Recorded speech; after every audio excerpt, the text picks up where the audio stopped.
Greetings, true believers, and welcome to another masterful episode of History of the Marvel Universe. The first man to call himself Razor Fist was a mercenary by the name of William Young.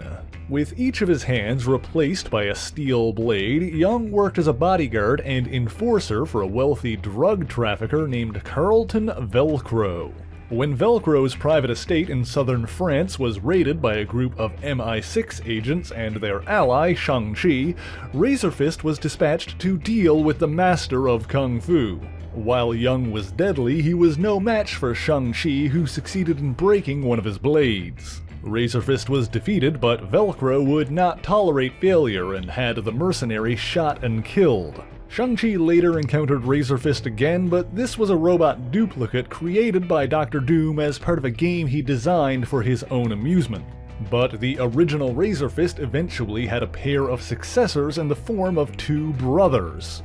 Douglas Scott adopted the identity while having his left hand replaced by a steel blade, while his brother William simultaneously became yet another Razor Fist, having his blade replace his right hand. Contrary to what some have posited, the Scott brothers are not blood relatives to the original Razor Fist, William Young.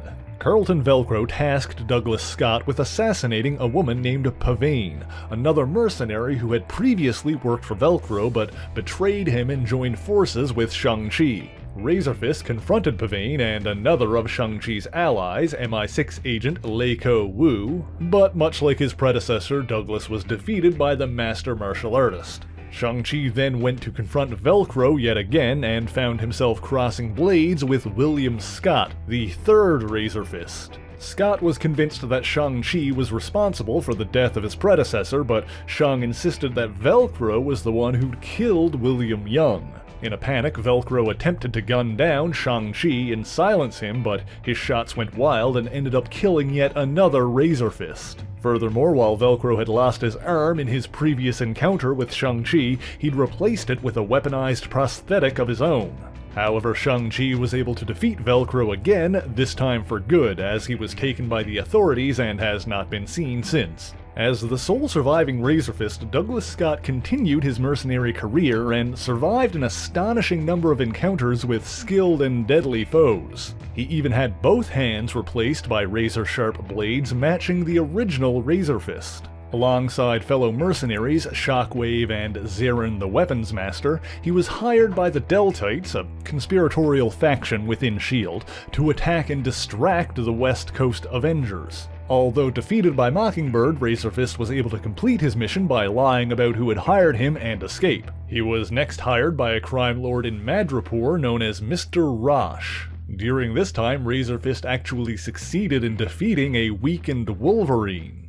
But their inevitable rematch did not go nearly as well for him. Razor Fist managed to survive his stab wounds, but his employer was killed by his rival, Tiger, and so he had little reason to stick around. When the villain Crossfire put out a bounty on the avenging archer Hawkeye, Razor Fist was one of many who attempted to collect. He participated in a fighting tournament during a weapons expo on AIM Island, only to be defeated by Captain America disguised as the villain Crossbones. And he accepted a bounty on the ninja assassin Elektra Natchios, but suffered a crushing defeat and potentially a concussion. His two devotees thanked Elektra for sparing their master's life and brought him back home. It's unconfirmed how he convinced this pair of young women to follow him, but we will see him recruit others a little later in the video.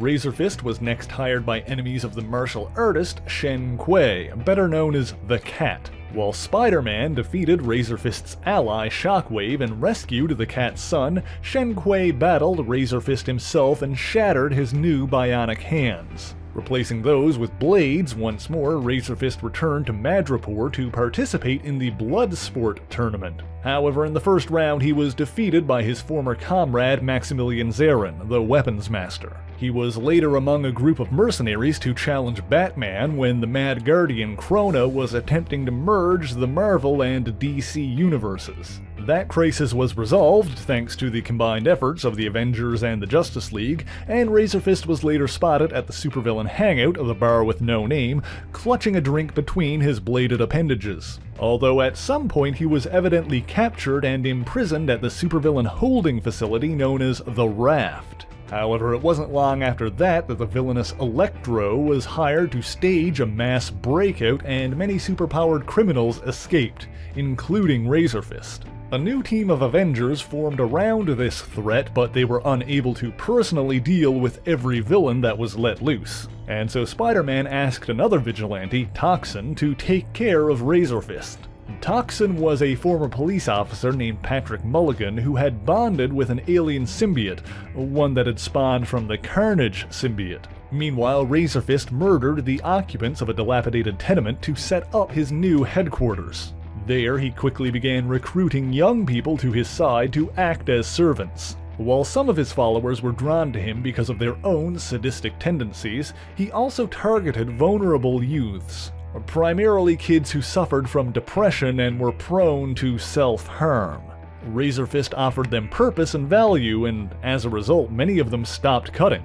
However, it soon became clear that he didn't actually care about any of his followers and was simply taking advantage of them. In fact, when Toxin tracked Razor Fist down, the villain escaped by slashing one of his devotees across the chest, forcing the vigilante to rush her to a hospital. Razor Fist continued to plan a massacre which he referred to as Slasher Day, but many of his followers grew increasingly uncomfortable with the idea. Furthermore, he decided that he needed to deal with Toxin and interrogated a police officer who knew him to learn his real name and home address. Razor Fist went to Patrick Mulligan's apartment where he found and killed Mulligan's father. Toxin later tracked down the sadistic supervillain and the pair had one final showdown. Spider-Man quietly watched from the shadows in case Toxin lost control, but the symbiotic hero ultimately spared Razor Fist's life, disarming him and turning him over to the police. The villain was outfitted with a pair of normal prosthetic hands and sentenced to imprisonment on Rikers Island. He later escaped, outfitting himself with a new blade, this time on his right arm. He took a job from a woman named Riccadonna to eliminate a gang of lower-tier criminals and retrieve a computer chip they had stolen. He killed one of the criminals, Freezer Burn, but was confronted by a bounty hunter named Colleen Wing. Fortunately, with the help of her partner, Misty Knight, Wing was able to save Freezer Burn's infant child and defeat Razor Fist once again. Sent back to the raft, he attempted to participate in yet another breakout, but this time the attempt was foiled by Robbie Baldwin, the hero Speedball, who was also in prison at the time. However, he eventually escaped and was one of many criminals to pledge their loyalty to Parker Robbins, aka The Hood. Making his own play for power and influence, Robbins turned heads when he offered the supervillains $25,000 each so they could get back on their feet. During the Hood's attempts to claim more territory, Razor Fist and the Wrecker battled the Enforcers, Montana, Ox, and Fancy Dan. The fight drew the attention of the vigilante Daredevil, but Razor Fist escaped. He was later seen among a small army of supervillains to accompany the Hood in attacking Doctor Strange's Sanctum Sanctorum, which is where the New Avengers were based at the time. To ward off the attack, Strange channeled the power of the extra-dimensional entity Zom and defeated the invading villains. The criminals were arrested by S.H.I.E.L.D., but Razor Fist was evidently freed by the Hood and rejoined his army. Under Parker Robbins' employ, Razor Fist continued to clash with the New Avengers several more times. He also fought Frank Castle during this time, making him one of the few villains to survive direct encounters with both the Punisher and Wolverine. Eventually, the Hood and his crew were called in to aid Norman Osborn during his Siege of Asgard. When the battle started going poorly for the villains, Razor Fist attempted to escape by taking two young girls hostage. When two Captain Americas, Steve Rogers and Bucky Barnes, arrived to help, Razor Fist cut one of the girls, forcing Rogers to help her while Barnes attacked Razor Fist single-handedly. The villain was formidable, even able to damage Bucky's bionic arm, but the former Winter Soldier was able to fight off the crazed killer long enough for Rogers to rejoin the fray, and the two captains easily bested Razor Fist. The various villains were subsequently arrested, and shortly after that, the Hood was defeated as well, putting an end to his supervillain army. However, after that, Razor Fist joined another organization, an Assassin's Guild led by a woman named Belladonna. Sometime prior, the mutant mercenary Domino had turned against the Assassin's Guild after learning they were engaged in human trafficking. Domino rescued a group of captured girls, not realizing that the truck she'd used to escape contained millions of dollars belonging to the guild.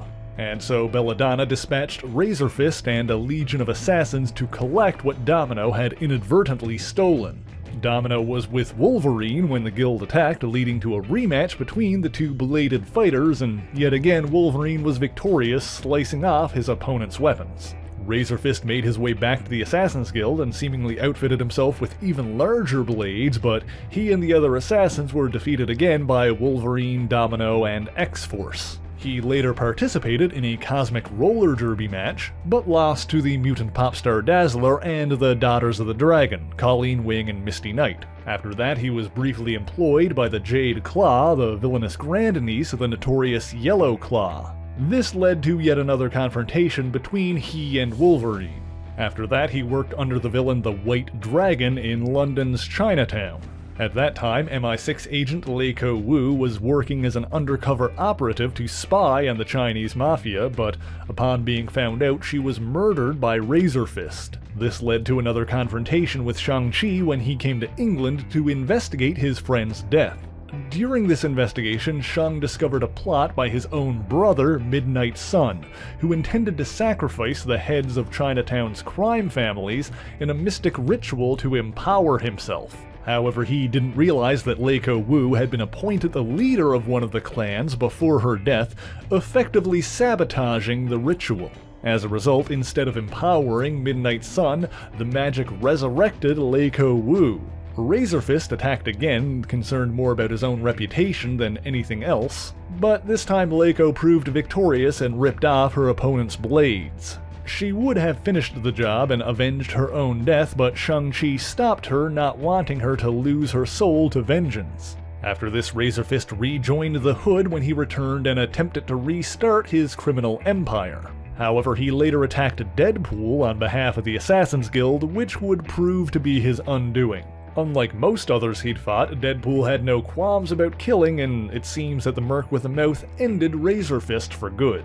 And yet Razor Fist has been seen at least one more time since then, among a group of villains who attacked Shang-Chi and Domino. It's currently unconfirmed whether this was someone other than Douglas Scott, if Razor Fist somehow survived his encounter with Deadpool, or if this simply takes place prior to his death. Perhaps we'll get the answers someday, but for now, that is the complete history of Razor Fist. But thank you so much for watching this video. If you enjoyed it, please leave a like, share the video, and subscribe for more Marvelous content. Be sure to leave a comment letting me know what Marvel hero or villain you want to hear about next, and as always, the issues referenced in this video are listed in the description below if you would like to read them for yourself, as well as links to other places you can find me, including my Patreon page where for only $1 a month you can get your name in these special thanks here. So until next time, true believers, Excelsior!